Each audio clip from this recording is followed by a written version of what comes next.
not long slipped that first one back, and now the middle rod's away. So, not recasting that left-hander seems to have paid off. It is very weedy out there. It was weeded up initially, but it is moving now.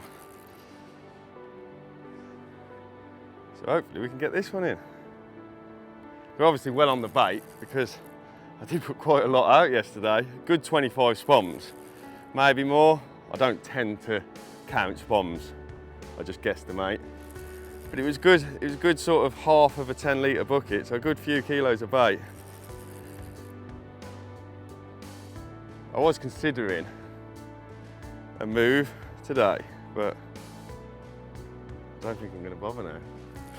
Seems to be a good spot, that. No. Come on, carp. No. He's going right under that tree. I had to play him a lot harder than I'd like then, but the last thing I want is him going in them trees.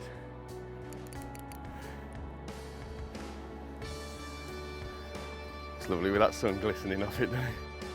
Oh, so hook's either come out or it's foul hooked in the chin. It's a shame because it's a mega looking fish. Let's have a look. Right, well I'm just going to let this one go because unfortunately it was foul hooked in the chin. I'm not quite sure how that's happened, but there you go. But I'll just show it you quick because it's a mega looking carp.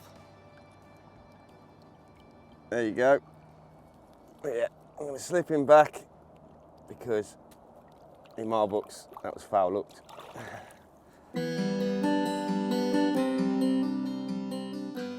I'll probably base my baiting around boilies and tigers. I've fished here a few times in the past and I've done really well using that. I have also put sweet corn and stuff in this lake before, bits of particle pellets, but there are a hell of a lot of rudd in this lake, more so than any other lake I fished. So obviously the rudd will come in and clean up any smaller items of bait. By having plenty of boilies and tigers in the mix, obviously means you've always got enough bait there for the carp come bite time. And also in terms of like how I'll bait, it depends on the ranges that I'm fishing at. If I'm fishing within catapult range, then I will just catapult boilies or tigers over the rigs. If I'm fishing a little bit further out in the pond, then I will probably knock up some kind of a spod mix, but the majority of that mix will be those larger items of bait, i.e. boilies and tigers. Yes, the lake is very weedy, but there are quite a few nice spots. They're quite often very small. There are some larger gravel areas out in the middle. But as for rigs, it all depends on the spot I find in that swim or the spots I find. If it's not perfectly clean, if I feel like there's still a little bit of weed there or whatever, then I will probably fish a spinner on a helicopter because I know that as long as I'm getting a good drop, I feel as though that is fishing effectively. Whereas if the spots are firmer and cleaner, then again, I'll probably fish a spinner, but I will fish it on the deck with balanced hook bait of some description. But yeah, I'll probably base my approach around spinners. I mean, if it is a little bit weedier, I will use something like a hinge. But yeah, these days I use a spinner for a lot of my fishing, and I feel like, depending on whether you fish it on a lead clip or a helicopter, that rig alone can cover most situations. Right, so although I decided not to recast after having that first bite this morning, because I still had 2 rods sat perfectly on the spot, I am going to put this rod back out there now. Just the one. I think 2 on the spot is plenty. It's still pretty early. I feel like there's a chance of another bite. I am pretty keen to get that rod out up the other end though, as well. But I think I'm going to give it another hour or so here. See what happens. I mean, I have got Scott and Ash with me, so I can leave one of them with the rods and I can still go and put that rod in up there. I'm just trying to make the most of every opportunity at the minute. We've got 24 hours left, and as I've mentioned before, there's a lot of big carp in this lake, and although I have already caught one, it would be nice to end on one. So yeah, let's get this rod out, see what happens. No way, no way. I've literally just put a lead out there for a recast, It literally on the spot, middle of the spot, but I didn't get a great drop. So I wound it in to redo it, and the flipping right-hander's away. Even though I've literally just put a 4-ounce lead on the reds. That'll do though. 3 rods on the spot, and a bite on every rod now. Even though the middle one, the second one, was foul hooked in the chin. It shows that every rig was presented and they're well on the bait. Oh no, he's come off. Oh, it's not great. Not great. We've lost 2 now to hook pulls. Last one was foul hooked. Only saving grace is, again, it didn't feel like a very big carp. In fact, it felt very small. But still, we don't like losing them. It's a shame. Well, I'm going to put 2 rods back out there now because they're obviously well on the bait. It's a 3-rod wipeout in probably the last hour or so. There's got to be a bigger one out there somewhere. So how would I approach a lake like Junction 12 in the summer, and what am I looking for? Well, firstly, I'm looking for the carp, obviously. I mean, ideally, if you can, turn up at first light. That's exactly what we did. Have a good look around. For that early morning period, try and find yourself a good position to where you can get a good view of the lake. Have a lap. Often you can see bubbling, etc. That's always a telltale giveaway of where the carp are feeding. Obviously the carp are at their most active first thing in the morning, and that is ideally when you want to be seeing them. You can find them later in the day, but sometimes that'll be in areas that they're just going to be chilling in the sun or whatever.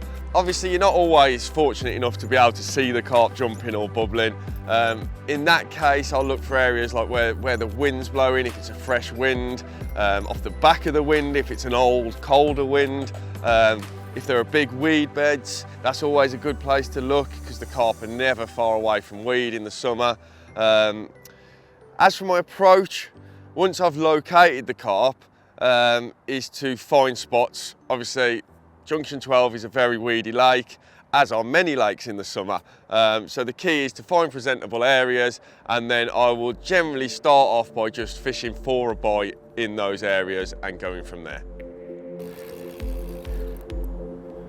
Right, this is a decent fish, I reckon. Just feels a lot slower and heavier than all the others did. So the fact that it was taking line off a very, very tight clutch makes me think it was a better one. Made me think it was a better one. Right, so unfortunately, although there's a lot of carp up that top end, we just couldn't catch one today for whatever reason. They just wanted to sit on the other side of the bay. They just didn't really come close. The odd one would drift over, but they just didn't want to feed. So we called it a day, came back to the swim, and I literally chucked 2 singles out to the baited spot in the middle. The reason I only chucked 2 out there is because I kept 1 rod out of the water because we needed to do our piece to camera about the rigs I've been using. And they might have been out there half an hour, absolute max. And the left-hander out the 2 is away, was away, is away. Yeah, the left-hander out the 2 is away. It feels like a decent fish as well. Like my clutches were very tight. Unfortunately, I think we've missed the bite because unbeknown to us, the battery had run out on the GoPro. But this is the first one that has really taken line on the bite off what was a very tight clutch. As you can probably see, the weather's dramatically changed now from what it was this morning. It was bright sunshine all morning, and in the last hour or so, it's gone very cloudy and very overcast. Very cloudy and very overcast. It's gone very cloudy. They both mean the same thing. They all fight so hard in here. It'd be nice if we can get this one in the net because, as I say, we've sat up there for a good few hours and it's been quite frustrating, really. you know, the last 2 days, carp have fed on that spot up there, and they've been feeding on the spot when I've got the rig out. You know, I sort of spooked them away with a bit of bait. Obviously the first day it worked, yesterday it didn't. So today we got up there a little earlier to get the rig in position before they turned up. And typically, they never really turned up. Even though they were in the bay, they just didn't want to feed on that spot. So to come back to the swim and get a bite on a single up bait within half an hour is a bit of a touch, really. I didn't even top the bait up. I literally said to Ash, I said, oh, I'll just chuck 2 singles out while we do this talk about the rigs and whatever. Didn't really expect one of them to go. And here we are, playing a carp. Very angry carp. Oh, it's a big carp. Hey, get in that net. Hey. Oh, that'll do. That'll do.